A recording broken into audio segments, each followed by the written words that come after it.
Car जय हिंद दोस्तों, आपके अपने online institute target with Manish Mehra पर आप सभी दोस्तों का स्वागत है। दोस्तों, हम बात करेंगे पटवार वैकेंसी की। यहाँ पर तो पटवार वैकेंसी में हिंदी के क्वेश्चन आते हैं एग्ज़ाम के अंदर, पटवार एग्ज़ाम के अंदर। तो हिंदी और इंग्लिश के क्वेश्चनों की बात करें तो यहाँ पर 22 क्वेश्चन दोनों के बनते हैं। कितने क्वेश्चन?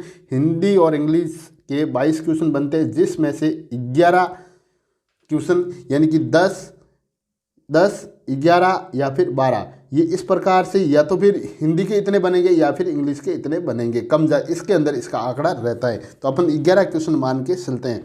तो आज इस टेस्ट में ये हिंदी का टेस्ट है, पटवार के लिए है, तो ये पूरा टेस्ट आप ज़रूर देवें और आपको प्रत्येक क्वेश्चन को यहाँ पर वाक्य से समझाया जाएगा। तो शुरुआत करते हैं अपन कुछ महत्वपूर्ण क्वेश्चन जो बार बार एग्जाम में पूछे जाते हैं। तो यहाँ पर पहला क्वेश्चन है, महोषधम शब्द का संधि विच्छेद है। तो यहाँ पर महोषधम का संधि विच्छेद है वो है महाप्लस औषधम। क्या है भाई? महाप्लस औषधम, यहाँ पर इसका संधि विच्छेद है। और यहाँ पर संधि की अपन बात करें कि भाई इसके अंदर संधि कौन सी है, तो यहाँ पर संधि है वर्दी संधि। कौन सी है? वर्दी संधि इसके अंदर है। ये बना कैसे है? ये बना है आ प्लस ओ बराबर ओ से ये शब्द बना है। तो यहाँ पर राइट हो गया महाप्लस औषधम। क्वेश्चन नंबर 2 यहाँ पर है, हिमालय में किस संधि का प्रयोग हुआ है। तो हिमालय में जो किस संधि का प्रयोग हुआ है, तो सबसे पहले अपन संधि देखते हैं यहाँ पर कि हिमालय के अंदर है वो दीर्घ स्वर संधि का प्रयोग हुआ है। किसका भाई? दीर्घ स्वर संधि का हिमालय के अंदर प्रयोग हुआ है। तो हिमालय को अपन संधि विच्छेद यहाँ पर करें तो ये होगा हिम प्लस आलय। हिम प्लस आलय, हिम प्लस आलय यानी कि हिमालय। तो यहाँ पर ये इस प्रकार से बना है अ प्लस आ। क्या भाई? अ प्लस आ यानी कि बराबर आ। तो संधि कौन सी होगी इसके अंदर? दीर्घ संधि। ऑप्शन नंबर 3 इसका राइट है। स्वर संधि का उदाहरण कौन सा है? तो स्वर संधि का जो उदाहरण है इसके अंदर वो कौन सा है, तो ये है प्यारे दोस्तों रत्नाकार। कौन सा है भाई? रत्नाकार। स्वर संधि का जो उदाहरण है इसमें वो है रत्नाकार। बेईमान शब्द में बे क्या है? बेईमान शब्द के अंदर ये जो बे है ये क्या है, तो वो है एक उपसर्ग है। क्या है भाई? ये एक उपसर्ग है। क्या है? बे। बे एक उपसर्ग है। क्या कि ये एक जो बे है ना, बे एक उर्दू फारसी उपसर्ग है। कौन सा है भाई? ये एक उर्दू फारसी, ये एक उर्दू और फारसी उपसर्ग हैं। ये जो बे उपसर्ग जो है लगता है ना, इसका जो होता है ये जैसे कि मान लो बेवजह, अभाव या बिना, जो के अर्थ में ये प्रयुक्त तो होता है। क्या भाई? बेवजह, बेअदब, बेदाग यानी कि बिना दाग के, इस प्रकार से ये बनते हैं उपसर्ग। किस शब्द में अन्य उपसर्ग का प्रयोग नहीं हुआ है, यानी कि नहीं हुआ है किस शब्द? तो यहाँ पर वो है अनुगमन। अनुगमन के अंदर अन्य उपसर्ग का प्रयोग नहीं हुआ है। किसके अंदर? अनुगमन के अंदर। बाकी इनके अंदर हुआ है, तीनों के अंदर, इस तीनों के अंदर तो हुआ है, लेकिन अनुगमन के अंदर इसका प्रयोग नहीं हुआ है। तो यहाँ अपन बात करें कि अनिशा, तो अनिशा की बात करें तो अन प्लस ईसा। क्या है भाई? अन प्लस ईसा, अनिशा। अनुसित, तो यहाँ पर हो जाएगा अन प्लस उसित, अन प्लस उसित, अनुसित, अन प्लस उसित, ये अनुसित का हो गया। फिर बात करें यहाँ अनुपम, तो अनुपम जो अनुपम का है वो है अन प्लस उपम। क्या है भाई? अन प्लस उपम, अनुपम, ये हो गया यहाँ पर। फिर बात करें अपन अनुगमन की, तो अनुगमन ये एक अनु जो है वो उपसर्ग है जिसका प्रयोग यानी कि ये पर जो बाद में या फिर पीछे के अर्थ में इसका ये जो प्रयुक्त होता है, कहाँ पर? या फिर बाद में या फिर पीछे ये प्रयुक्त होता है। किस शब्द में उपसर्ग का प्रयोग नहीं हुआ है? किस शब्द के अंदर उपसर्ग का प्रयोग है वो नहीं हुआ है, यहाँ पर आपको बताना है। तो नीरज क्या भाई, नीरज। नीरज, नीरज के अंदर उपसर्ग का प्रयोग नहीं हुआ है दोस्तों। यहाँ पर क्या है, निर उपसर्ग का जो है प्रयोग है वो रहित है। क्या, निर उपसर्ग का प्रयोग रहित है, क्योंकि ये निषेध या फिर बिना के अर्थ में होता है। क्या, नीर। नीर क्या है, ये निषेध या फिर बिना, ये फिर बिना के अर्थ में इसका प्रयोग होता है। तो जैसे बात करें अपन निरपलस रस यानी कि निरस, यहाँ पर हो जाएगा, ये क्या हो जाएगा, निरस। तो निर प्लस रस, नीरस हो जाएगा यहाँ पर। फिर है निरोग, निरोग, निर प्लस रोग यानी कि निरोग हो गया। निर प्लस रंध्र, यहाँ पर बात करें निर प्लस रंध्र, तो ये हो गया निरंत। निर प्लस रव यानी कि निरव, निर प्लस रव यानी कि निरव। ये इस प्रकार से इसके सुसंधि विशेष भी होते हैं।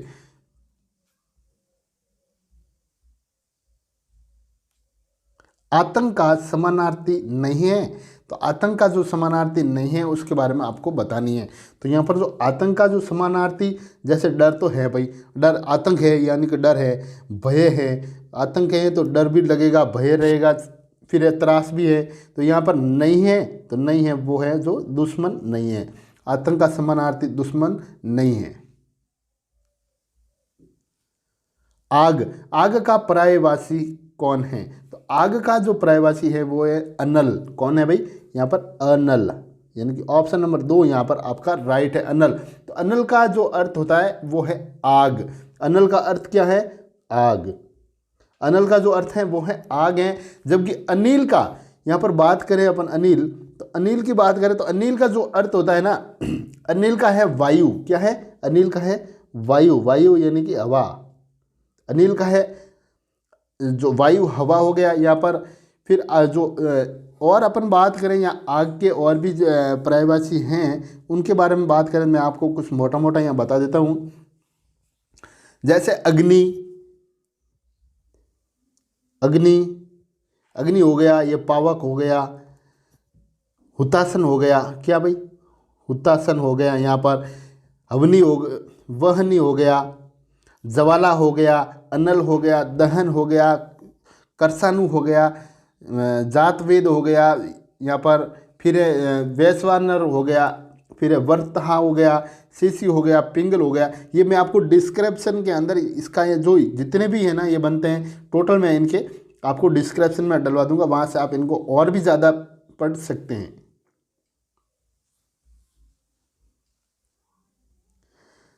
मर्गिंदर, मर्गिंदर का पर्याय है, तो मर्गिंदर का दोस्तों पर्याय यहाँ पर है, तो वो आपको बताना है क्या है।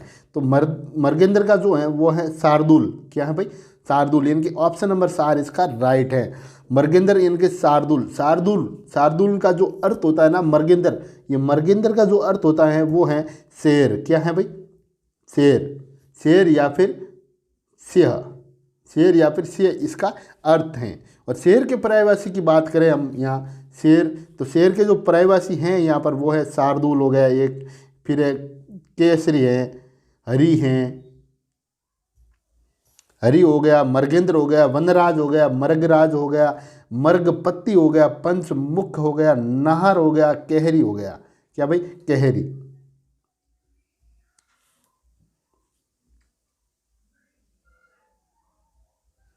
किस क्रमांक में सती स्थिति शब्द युग्म का सही अर्थ भेद है, किस क्रमांक में इसका सही अर्थ भेद है वो आपको यहाँ पर बताना है। तो यहाँ पर हो जाएगा, जैसे बात करें यहाँ सती की बात करें तो दोस्तों ये सती का मतलब होता है हानि। क्या है भाई, सती का मतलब होता है हानि, सती का होता है हानि। और जो सिद्धि का अर्थ होता है वो है पृथ्वी। किसका, सिद्धि का जो अर्थ होता है वो है पृथ्वी। तो यहाँ पर आप देखें कौन सा ऑप्शन अपना राइट आ रहा है, तो ऑप्शन नंबर यहाँ पर हानि पृथ्वी, तो हानि पृथ्वी किसके अंदर है, ऑप्शन नंबर 4 ये इसका राइट है। सिद्धि का हो गया भाई, सती यानी हानि होता है, सिद्धि यानी पृथ्वी होता है। ठीक है, इस प्रकार से ये होता है।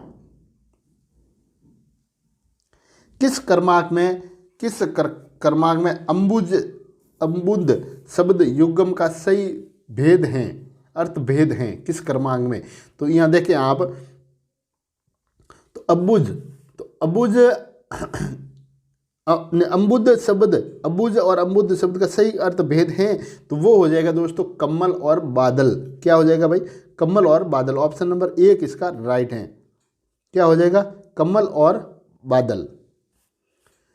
अंब यानी माता, अंबु यानी जल, अंबुज यानी कमल, है ना, इस प्रकार से है ये।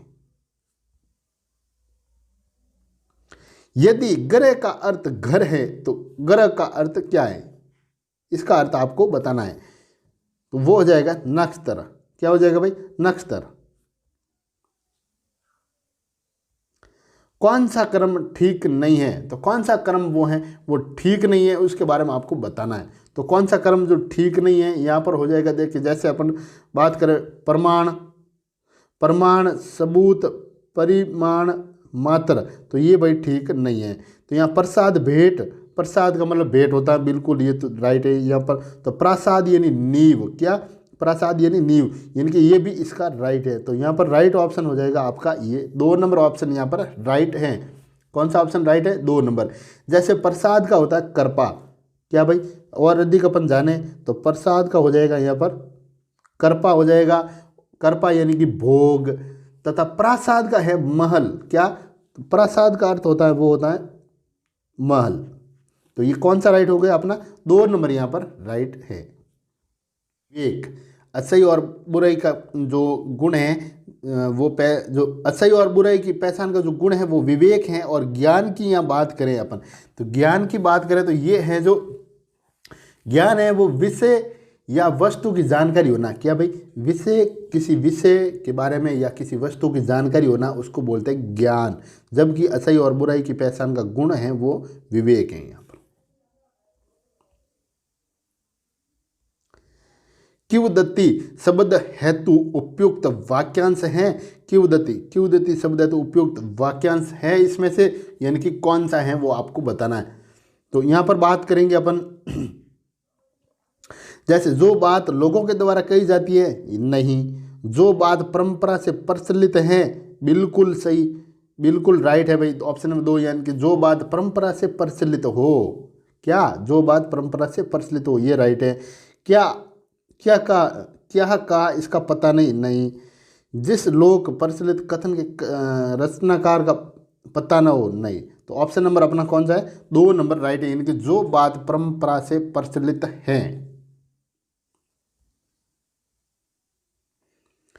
जिसके पास कुछ न हो के लिए एक शब्द होगा, यानी कि जिसके पास कुछ भी नहीं है उसके लिए यहाँ पर कौन सा शब्द होगा? तो यानी अंकिसन। क्या हो जाएगा भाई इसका ऑप्शन? अंकिसन, यानी कि ऑप्शन नंबर अपना 1 राइट है। यानी कि जिसके पास माना कि अपन जैसे बात करते हैं यहाँ पर निर्धन, तो निर्धन की बात करें तो यानी कि जिसके पास धन न हो उसे क्या कहते हैं? निर्धन। जिसके पास धन नहीं हो उसे कहते हैं निर्धन, और जिसके पास कुछ न हो उसे कहते हैं अंकिसन।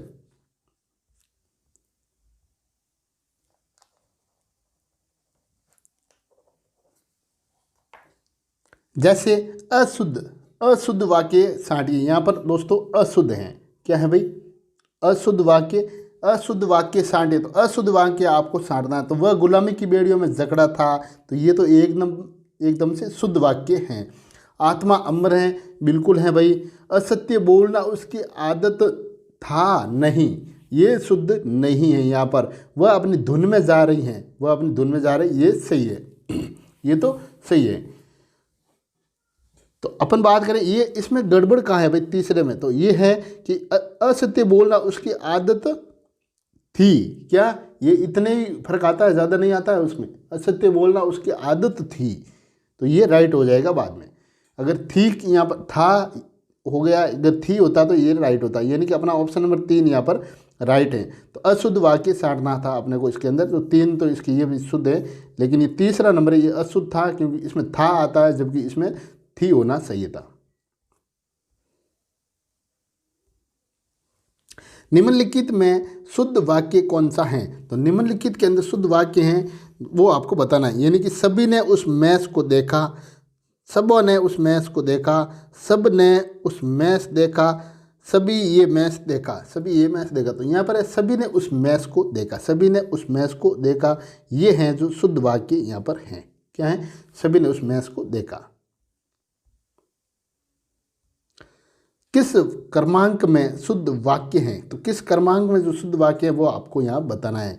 तो ये मेरा पुस्तक है, नहीं, ये मेरी पुस्तक होती है, यहाँ पर राइट वो होता है ये मेरी पुस्तक है। तो इसका मतलब ये आपका सही नहीं है। शुद्ध वाक्य बताना है। श्री कृष्ण के अनेक नाम हैं, तो ये एकदम यहाँ पर राइट हो जाएगा आपका। श्री कृष्ण के अनेक नाम है। बंदूक एक उपयोगी शस्त्र है, नहीं भाई, बंदूक एक उपयोगी अस्त्र है। क्या है? बंदूक एक उपयोगी अस्त्र में आता है, शस्त्र में नहीं आता, ध्यान रखना। बाघ और बकरी एक घाट पर पानी पीती हैं, नहीं, बाघ और बकरी एक घाट पर पानी पीते हैं, यहाँ होगा पीती है, नहीं होगा भैया, पीते हैं। क्या? पीते हैं होगा भाई, यहाँ पर पीते हैं। तो अगर ऐसा होता तो ये भी राइट हो जाता। तो अपना ऑप्शन कौन सा? ऑप्शन नंबर 2 यहाँ पर राइट है। Option number 2 right. एबिलिटी के लिए सही परिभाषिक हैं। तो एबिलिटी के लिए दोस्तों सही परिभाषिक कौन सी हैं? यानी कि एबिलिटी के लिए होगी, वो होगी एबिलिटी यानी कि योग्यता।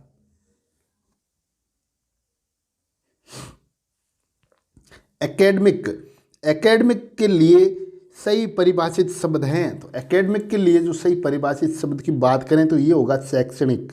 क्या भाई? शैक्षणिक यहाँ पर राइट है। और एकेडमी, तो एकेडमी का जो अर्थ होता है ना, एकेडमी का जो अर्थ होता है वो है अकादमी। क्या? ये है एकेडमिक। एकेडमिक का है शैक्षणिक। और यहाँ पर अगर बात करें अपन एकेडमी किसकी? एकेडमी। तो एकेडमी की यहाँ बात करें तो इसका जो अर्थ होता है वो होता है अकादमी। क्या होता है? अकादमी होता है। और फिर परिषद को जो कहा जाता है, परिषद की बात यहाँ पर करें अपन तो परिषद का है जो वो हो जाएगा काउंसिल। क्या भाई? काउंसिल यानी कि परिषद।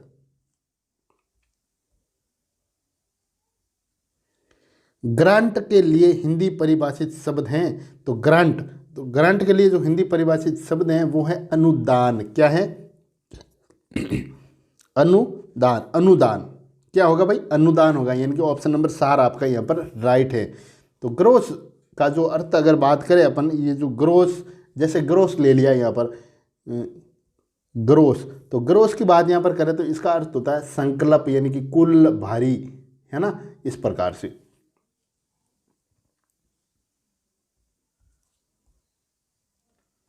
गाल बजाना मुहावरे का अर्थ है। गाल बजाना मुहावरे का अर्थ है यानी कि डींग हाँकना। पहला ही राइट है यहाँ पर आपका।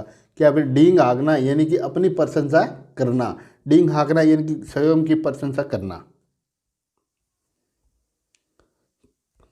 खेत रहना का अर्थ है। तो खेत रहना यानी कि शहीद हो जाना, खेत में ही रुक जाना, खेत गिरवी रख देना, क्षेत्र में निवास करना, नहीं, शहीद हो जाना यानी कि युद्ध में मारा जाना यानी कि शहीद हो जाना।